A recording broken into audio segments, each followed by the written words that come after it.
Halo teman-teman sekalian, kali ini saya akan membahas sebuah motor yang sangat legendaris untuk Yamaha Indonesia. Motor ini adalah Yamaha Nuvo generasi pertama atau lebih dikenal dengan Nuvo Lele. Kalau dilihat-lihat, bagian depan Nuvo ini memang sangat mirip dengan ikan lele ya. Nuvo generasi pertama dipasarkan oleh Yamaha Motor Kencana Indonesia pada tahun 2001 hingga 2002. Secara dimensi, ukuran Nuvo Lele hampir setara dengan motor bebek pada umumnya. Ciri khasnya tentu terdapat pada bagian dek yang terpisah layaknya motor bebek, teman-teman. Ditambah lagi, motor ini juga memiliki shock breaker belakang 2. Langkah YMKI melaunching Nuvo cukup berani, teman-teman. Praktis saat itu motor ini nggak ada lawannya di Indonesia. Kebetulan Yamaha Nuvo di depan kita ini sudah jadi korban modifikasi roda 2 atau komorot. Meskipun secara garis besar motor ini tetap dipertahankan bentuk aslinya. Untuk tuas rem sudah diganti dengan model parking brake ala motormatic Yamaha kekinian, teman-teman. Kalau velgnya sendiri pakai milik Nuvo Z. Lalu rumah kuncinya juga diganti dengan model yang bermagnet. Termasuk buka tutup jok juga bisa dilakukan lewat anak kunci ini, teman-teman. Sedangkan kulit joknya sudah diganti dengan model aftermarket. Garis desain Yamaha Nuvo di zaman dulu sedikit terlihat aneh, teman-teman, karena mengadopsi lampu di bagian dada. Sebuah hal yang jarang kita temui di awal tahun 2000-an. Lampu utamanya berbentuk trapesium mengotak, namun reflektornya menganut dual headlamp, sedangkan mika lampu sennya berwarna kuning. Unsur sporty motor ini terasa berkat pengaplikasian spakbor model gantung, teman-teman, sehingga area ini mirip motor sport.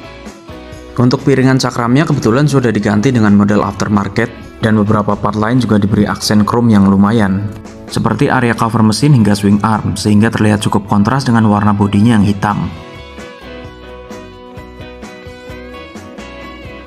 Sekarang kita coba lihat isi di bawah joknya, teman-teman.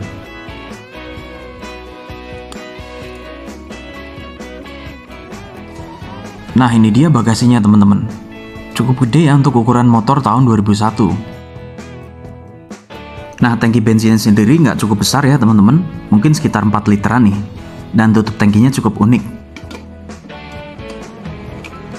Overall, desainnya sangat rapi. Lanjut ke bagian belakang, teman-teman. Nuvo generasi pertama ini mengadopsi lampu sen yang berwarna kuning. Sedangkan bentuk lampunya secara keseluruhan sangat klasik ya. Oh ya, ngomong-ngomong soal kaki-kaki, Nuvo mengadopsi ukuran roda 16 inci. Namun sayangnya lebar peleknya hanya 1,6 inci saja, teman-teman. Jadi Nuvo ini cocoknya memang dimodif dengan aliran Thai look ya. Walaupun tipis, tapi velgnya adalah buatan NK, teman-teman. Menurut pengalaman, pelek NK memang kualitasnya oke banget. Gak heran kalau pelek Palang 5 ini jadi bahan buruan dan harganya cukup tinggi, teman-teman. Nah, kalau urusan mesin, Yamaha Nuvo memiliki kubikasi 113 cc, teman-teman.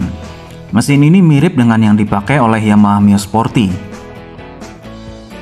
Kita balik ke area dashboard, teman-teman. Lihat deh tombol-tombolnya, seolah ngumpul di bagian kiri semua ya. Kalau di sebelah kanan justru hanya terdapat tombol starter. Nah, ini adalah batoknya Yamaha Nuvo yang terlihat sangat clean ya, teman-teman. Untuk zaman sekarang mungkin batok seperti ini udah jadi hal yang umum ya. Tapi di awal 2000-an, orang-orang masih menganggap aneh konfigurasi lampu model seperti ini. Sebetulnya lawan sepadan untuk motor ini adalah Suzuki Skywave. Sedangkan kalau di Honda punya Honda Airblade, teman-teman. Namun sayangnya tidak masuk ke Indonesia secara resmi.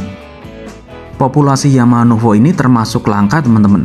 Karena pada saat motor ini di launching, konsumen Indonesia masih gemar dengan motor bebek.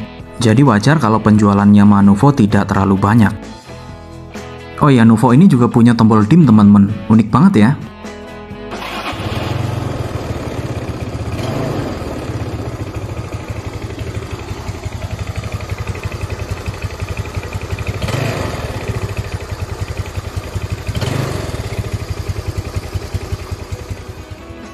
Nah, kurang lebih kayak gitu suara mesinnya, teman-teman.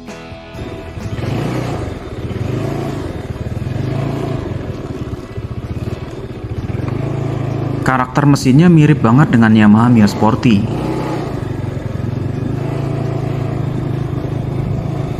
Di awal-awal gasnya terasa mendem, teman-teman. Mungkin karena masih pakai karbu, jadi motor ini terasa kurang linier.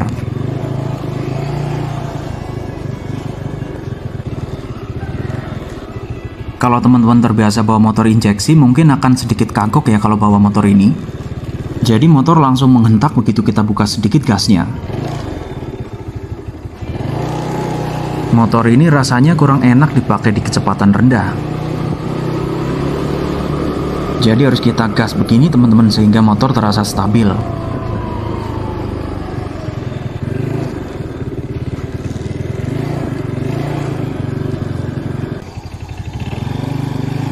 Oke, sekian dulu teman-teman review singkat Yamaha Nuvo. Sampai jumpa di video selanjutnya. Halo teman-teman sekalian, di video kali ini saya akan menceritakan motor saya Yamaha Wizz Air.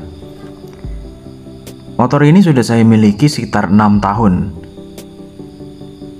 Jadi awalnya saya beli motor ini di Jakarta dengan harga Rp7.500.000 di tahun 2016. Motor ini dulu sempat masuk di artikel Cak IWB. Kalau nggak salah judulnya Wizz Air Irit. Karena saya benar-benar membuktikan bahwa motor ini cukup irit teman-teman. Nah soalnya waktu saya beli dulu motor ini cukup bagus teman-teman kondisinya. Kilometernya kalau tidak salah sekitar 30 ribuan. Jadi saya cukup banyak nih menghabiskan perjalanan dengan motor ini. Kurang lebih selama tahun 2016 sampai dengan 2020 saya gunakan motor ini untuk warawiri di bilangan DKI Jakarta dan sekitarnya. Kalau dihitung-hitung lewat odometer, motor ini sudah menempuh jarak sekitar 75.000 km. Dengan jarak tempuh yang lumayan itu, odometer saya udah kereset teman-teman. Jadi sudah balik ke 000 ya. Sekarang sih menunjukkan angka sekitar 5.000. Jadi ceritanya 2 tahun ini motor ini jarang digunakan teman-teman. Saya ada pikiran untuk merestorasi motor ini sampai ke bentuk yang standar lah ya. Sebetulnya nggak begitu banyak teman-teman part aftermarket yang nempel di Wizz Air ini. Kalau dilihat hanya selongsong gas, maksudnya hand grip ya. Lalu knalpot saya ganti CLD dan shock breaker YSS. Dan juga piringan depan yang waktu itu sudah aus, jadi saya ganti dengan part yang aftermarket. Dan ada tambahan lampu nih, jadi saya gunakan lampu Proji untuk membantu penerangan karena motor Wizz Air ini cukup redup cahayanya teman-teman. Kalau headlampnya sendiri sudah saya ganti dengan lampu LED ya teman-teman, tapi tetap saja kurang untuk menerangi jalan di malam hari.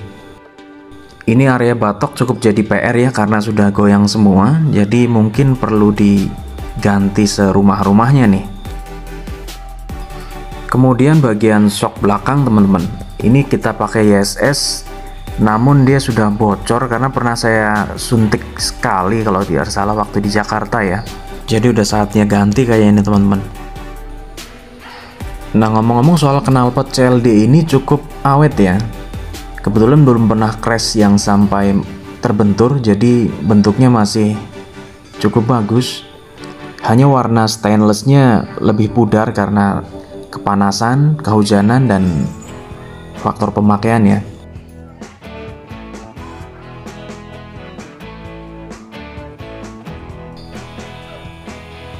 Nah, area behel belakang juga cukup perlu dapat perhatian karena sudah nggak rapi dilihatnya. Pokoknya banyak banget deh PR-nya. Ya mudah-mudahan teman-teman nanti kita bisa repair satu persatu ya, dan kita lihat seperti apa jadinya. Nah ini ujung lampu stop lamp Wizz Air yang rawan patah. Mungkin hampir semua pemilik Wizz Air pernah mengalaminya nih. Nah di beberapa titik bodi juga ada retak karena guncangan shock breaker kemungkinan, dan benturan dari footstep yang kebetulan saya tinggikan, jadi footstepnya sedikit mentok teman-teman. Aslinya cukup bikin pegel nih pemonceng kalau naik footstep yang menukik seperti ini teman-teman. Ini pelek Wizz Air juara sih teman-teman. Jadi terkenal kuat banget kalau ngajar lubang, bahkan belum ada gejala spelling sama sekali kalau saya lihat. Kalau anak kuncinya sudah tidak standar teman-teman, jadi sudah saya ganti ke aftermarket karena waktu itu sempat ada trouble. Kurang lebih begini teman-teman penampakan dashboardnya. Oke, kita coba nyalain aja ya. Mudah-mudahan masih oke nih mesinnya.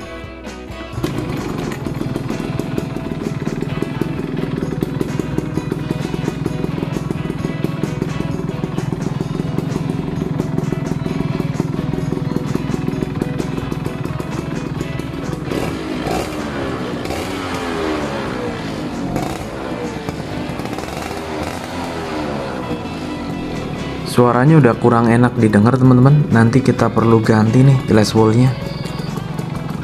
Nah, ini suara menggelitik apa ya? Bisa jadi kipas atau area seher mungkin ya. Sekarang kita coba lihat di bawah joknya teman-teman. Nah, ini sama sekali kurang memadai ya kompartemennya. Oli sampingnya masih ada teman-teman, jadi masih pakai yang terpisah ya. Nah, kalau tangkinya sendiri udah banyak boncel-boncel.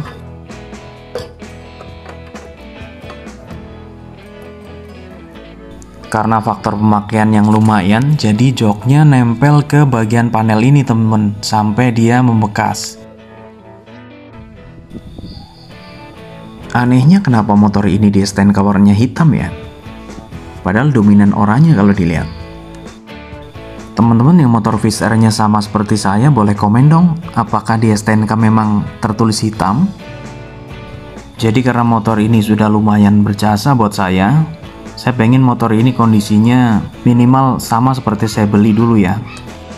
Dan jujur sekarang penasaran pengen ngetes lagi konsumsi BBM Viz R saya ini teman-teman. Apakah masih seperti dulu? Kalau tidak salah dulu bisa tembus 1:40, kalau sekarang saya agak ragu sih. Oke teman-teman, videonya cukup sampai di sini dulu. Nanti kita akan update lagi perkembangan motor Viz R ini. Terima kasih untuk teman-teman yang sudah menonton. Jangan lupa klik like, comment, and subscribe buat yang belum ya. Sampai jumpa lagi.